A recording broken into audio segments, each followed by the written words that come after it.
So what else did Phyllis tell you? Asked Carol when we reached the truck again. What do you mean? Well, you knew who Mr. D was, she reminded me tactfully. Oh, right. We climbed into our seats as I thought about what my answer might be. A delicate revelation. How much should I know? How much should I tell her? Furthermore, how much of what I'd heard and seen was fully true? Probably most of it.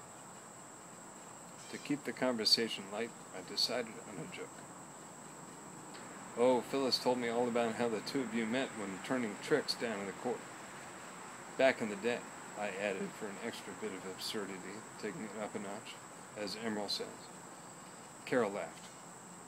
She wasn't supposed to tell anyone about that. Well, she did, and she told me all about your little opium habit, too. That bitch, Carol laughed again. I was glad, smiling.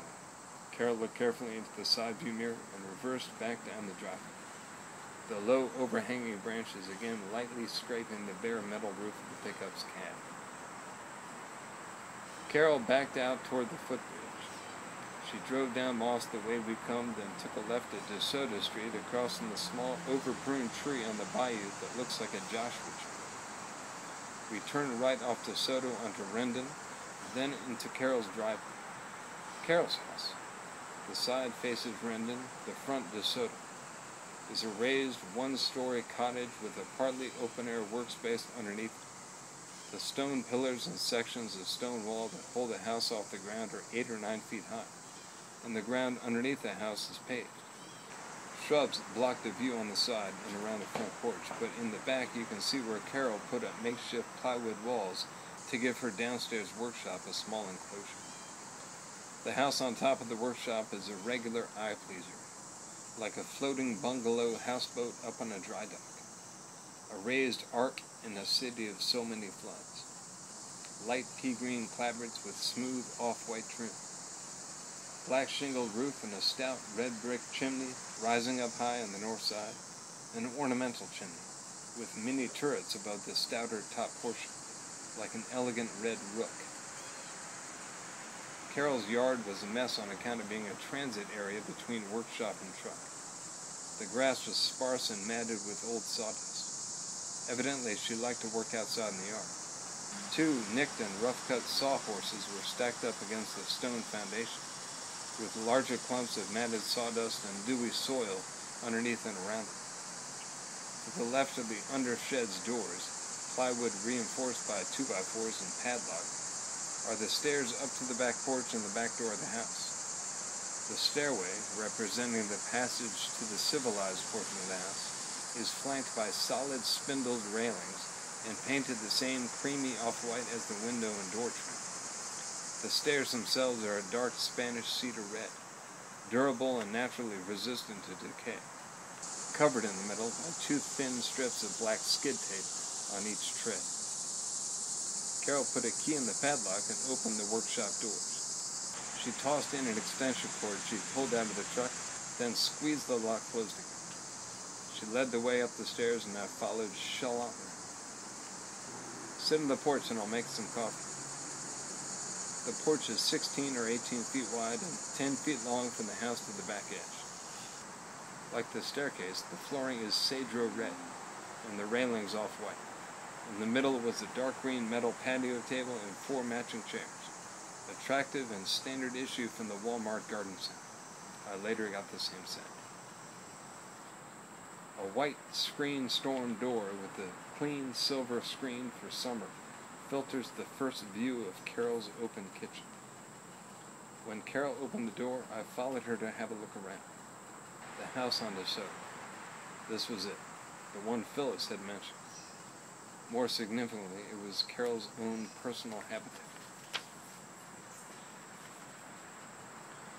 The inside was one large, simple room, with walls only around the bathroom, bedroom, and 2 large closets on the north side of the floor. Her furniture was covered in drop cloths for interior painting. The walls had paint on them, but she wanted to change the color, from an off-white with a blue tint to an off-white with a salmon tint. The wood trim work was elaborate, much more decorative than the trim at Orleans Avenue. Ionic pillars and narrow sections of trellis divided one large open area from another. A thin bead of molding between wall and ceiling in each room. A large overhanging crown molding over all the doors and windows. Wainscot flanking the dining room. Floors of cypress barge board. Literally wood pulled up from the decks of retired barges. Sanded and finished, but dinged all over the place from 100 years of old man river cargo. In the windows, flowers, red and purples blooming in flower boxes just outside the window. One of the few pieces of furniture not covered by a drop cloth was Carol's desk, a beautiful walnut desk with book-matched drawers at the bottom, a fold-down writing board, and glass front cabinets on top with shallow shelves. On the fold-down writing board was Carol's laptop, sitting open with the words "Girl Power" floating around in a black void on Carol's computer screen. Next to her laptop was a pile of what I could immediately tell were invitations. Invitations to her Jazz Fest party. Carol grabbed several of them, already in envelopes, and handed them to me. "Here, give a few to your friends if you want." "I don't have any friends," I said to be droll, but which is arguably quite true, depending on how loose one's definition of the plural word friends is. "Nonsense," said Carol, smiling. "You should bring a few people." "We'll see." Curious about the invites, I pulled one out of its card-sized envelope and glanced at it. It was busy with words and graphics and colorful, but I made out a key phrase quickly. "Come for drinks, crawfish, and Carol's big announcement." What was this? I had heard of no such big announcement. "So what's the big announcement?" I asked Carol, after glancing at the card and putting it back with the others in my left hand. Carol smiled. "I guess you'll have to come to the party." I looked at her, showing my puzzlement, but gave up trying to get an answer. "I guess I'll have to," I surmised, not very happy about the cloak of secrecy.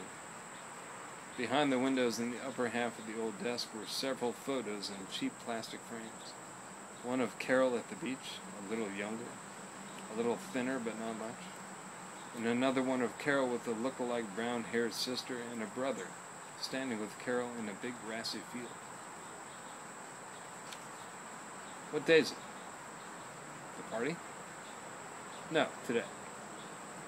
It's Friday, remember? Remember you stayed home sick today?" "Right. Hey, do you need any help over here? With the painting or anything?" I asked her if she needed help, in part just to be proactive and helpful, but also because I had no better plans for the day. "No, not today. But nice of you to offer it." "Well, let me know if... Do you want a sandwich, Michael?" she interrupted. "I've got some things to do this afternoon, but I'll make us a few sandwiches, and we'll eat a quick lunch out on the deck. How's ham and Swiss on rye sound?" Sounds perfect." So Carol made us sandwiches, and while she did, she indicated with a finger or a nod where plates, silverware, and napkins could be found. I poured 2 glasses of water and took everything but the plates out to the table on the porch.